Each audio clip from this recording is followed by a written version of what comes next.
Hi everyone, this is Zachary Beckedahl coming at you for our third lesson in our 12-part series. I am National Master and Poder Academy instructor, happy to keep going. So far, just a little recap. We started off with learning all the moves of all the pieces, making sure we knew check and checkmate, stalemate, all the rules of chess like castling, and stuff like that. I think we went over check, and I think we skipped en passant, but that's okay, we'll get to that later. Not an important move, but it's a move we'll learn. It's a little pawn capture that happens, but early on I found that it's more confusing than anything. So we're skipping that one to start, and we're back to a full chessboard because our last lesson we went over checkmates, and hopefully you got those down really well. We started with our 2-rook checkmate, which we call the rook ruler checkmate, making sure that you can finish a chess game. So if everything goes your way and you're paying careful attention, you should be able to finish your checkmate with the 2-rook checkmate. And if you really pay close attention, we also went over the 1-queen checkmate, which takes more finesse and is a little more difficult, but very important. We talked about different ways that would help us, and hopefully you can checkmate with the 1-queen as well. So now we're stepping back. We're going to our opening with our board set up. We're taking a look. We know how to finish our game. We know how to move the pieces, and we're going to get into some strategy. And so this is really where it starts to get fun. And chess is like that deep sea. You know, they say it's either a deep sea that a gnat can bathe in, or a gnat can sip from, or an elephant can bathe in. You know, different people play just a little bit of chess and really, really enjoy it. And other people make their life about chess. And so, however much you learn, it's great. And we're gonna keep plowing through. So, as you start these openings, though, you can really get lost in them and in the middle game. So what we're trying to do is just build a foundation, kind of some starting blocks that we can go from and we can build on. And some rules that we can say, okay, this is what we're going to try to do every game, and this is going to be how we kind of improve. And even though there's always exceptions to the rule, these are going to be the things that really help us to be good chess players, and we'll figure out the exceptions later. But really, do your best to try to follow these rules to the T. And so many people, they kind of listen to the advice that I give them, but then they wander from it one way or the other. They'll make a few moves I told them, and then a few moves they think are good. And that really is very unproductive. And you want to instead try your best to do everything I tell you and listen to everything I say as if it's gospel truth, and then you'll have much more success. And I noticed that, and I think that's one reason kids do so well in chess. When I teach them, they do everything I say. When I teach adults, they do about half of everything I say. So here we go. The first rule we're going to learn is attack the center in the opening. When we start, the opening is the beginning of our chess game. And there's many openings that you can memorize, but there's certain rules that apply to every opening. Now, the center is, and I'll get my little stars out here, these 4 squares. And they are very important. And they need to be attacked. When I teach kids, I tell them, this is the gold mine here in the center. These are kind of the garbage pits on the side. And if you're making moves on the side of the board, you own the garbage over here. Congratulations. But if you make moves in the center and you work hard to own the center of the board from your opponent, you've got the gold mine there. You've got the important stuff, Location, location, location, right? That's what we need here. We need to own this location. Don't worry about the sides. Let me show you what happens with beginners a lot of times. Beginners will move a pawn on the side. Advanced players will move a pawn in the center. Beginners will move their rook up, and immediately this bishop will take their rook. And so that's a disadvantage because the rook is a more powerful piece than the bishop. So right away they've started off poorly. And so we want to instead start with attacking the center with our pawns. So we're going to put this pawn here, and based on what our opponent does, given the chance, we would like to push both pawns in the center. That's going to be a very strong spot. Now our pawns are controlling these areas. We're not letting our opponent get to those areas. And these pawns also will protect our pieces that come out. So when our knights and bishops come out, those pawns will be the foundation that keeps them safe. So first rule, attack the center, especially with pawns. You want to own the center with pawns.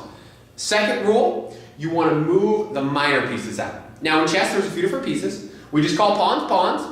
We call knights and bishops minor pieces, and we call rooks and queens major pieces. Minor pieces is more popular. So the minor pieces are the pieces we're going to get out next. And you really want to focus. Like I said, you do half of what I say, you're going to be unproductive. You do exactly what I say and you follow to a T, you're going to be a great player. So try now, after you've attacked the center, to move your knights and bishops out. And we'll talk about later what the best squares for those pieces are, but we want to get those knights and bishops out. This is a little beginner formation we call the bull's head. And you know, it's just, it's not a formation that's realistic, because in a chess game things are going to happen where your opponent doesn't let you do this, most likely. But it's a good formation where we can just check it out and just say, okay, check, check, check, check. We've got our knights and bishops out, and we've got our pawns in the center. This is what would be a perfect scenario if our opponent didn't deter us at all. And the last thing we're going to do is castle our king. We talked about castling the first lesson. Castling is where we take our king and we can actually move him 2 squares, and then the rook can come over the top all in one turn. And castling keeps our king safe, especially if you have kept these pawns at home over here.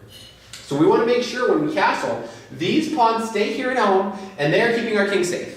It's kind of like checkers. If you move the checkers from the back row, your opponent just whips his piece in and kings and double kings and has all these great pieces. Same thing in chess. These guys, you should keep them at home. Good chess strategy, good checker strategy. Leave these pawns here. Okay, so those pawns are going to stay there and keep our king safe. And the other pieces really don't need to. The other pieces we want to use to attack. So here's our starting formation. Memorize these 3 rules well. Attack the center with pawns, move out minor pieces, and castle our king. And this is what it's going to look like almost every game you want to play. And so this is our 3 rules.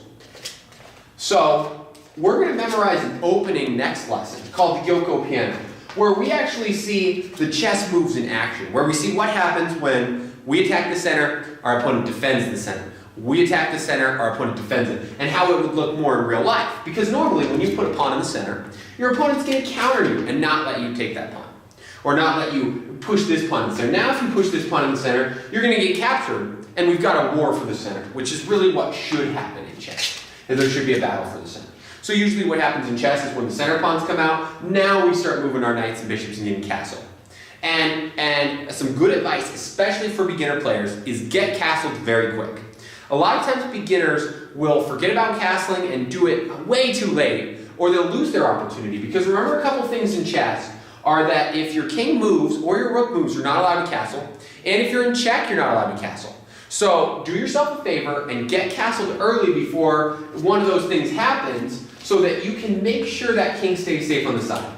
This is the quickest way to castle. You've just moved 1 pawn and 2 minor pieces, and on move 4 you can castle.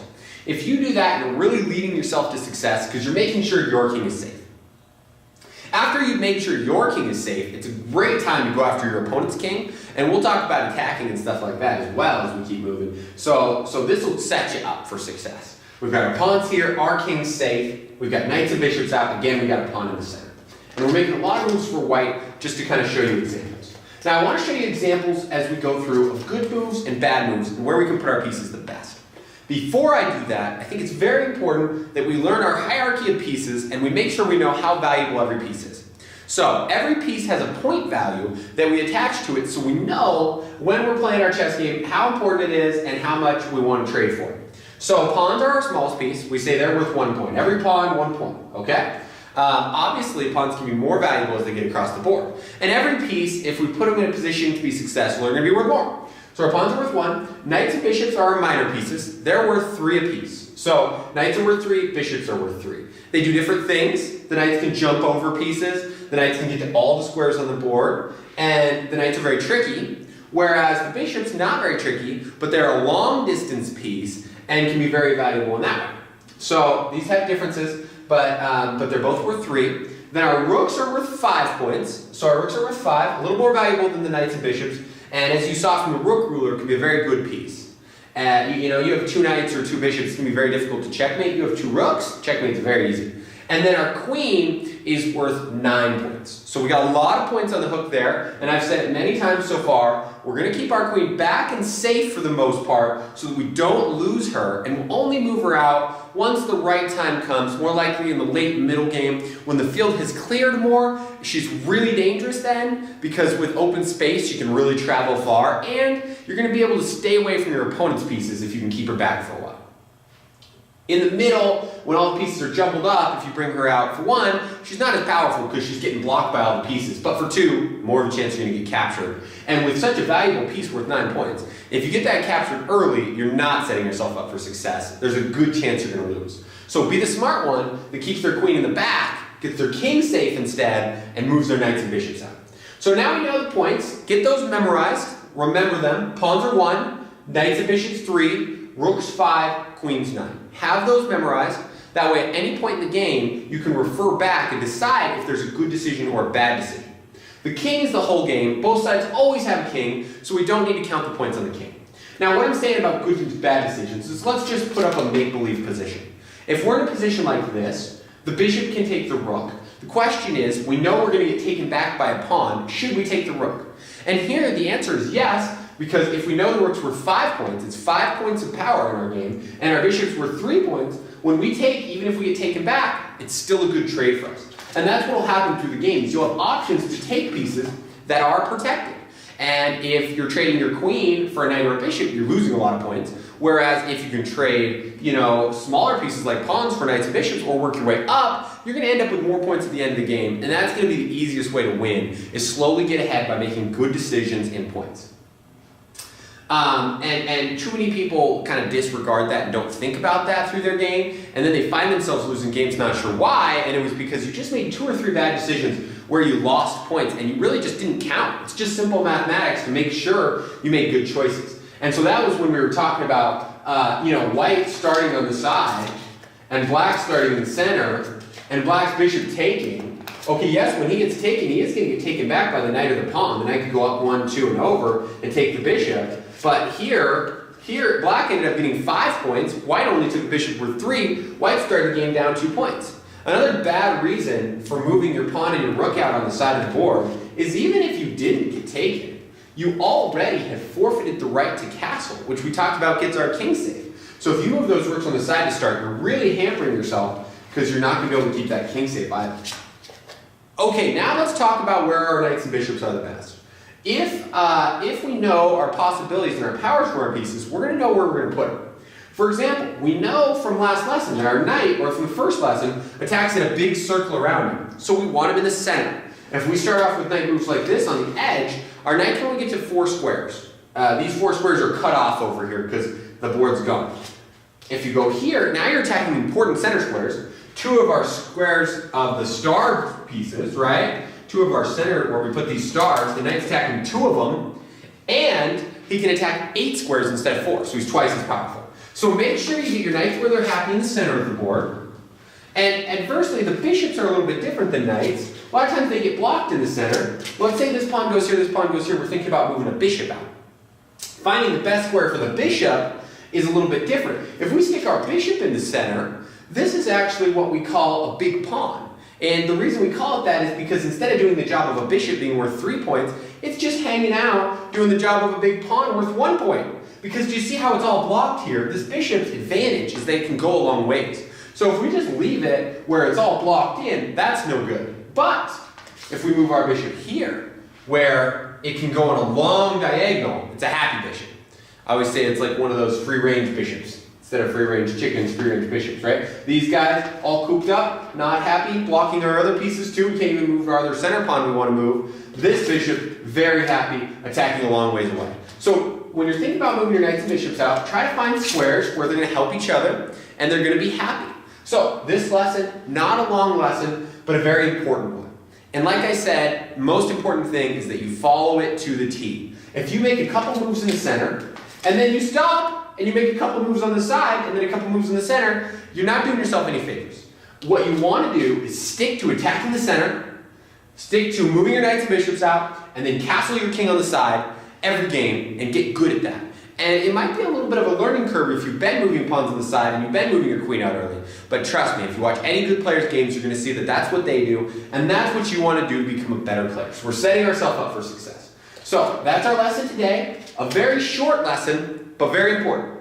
And the things to remember are the point count. Pawns are worth 1, knights and bishops are 3, rooks are 5, queens are 9, and the rules for the center and the opening. Pawns in the center, knights and bishops out, castle. That's our lesson for today, folks. Thanks for listening. We'll look forward to seeing you again soon.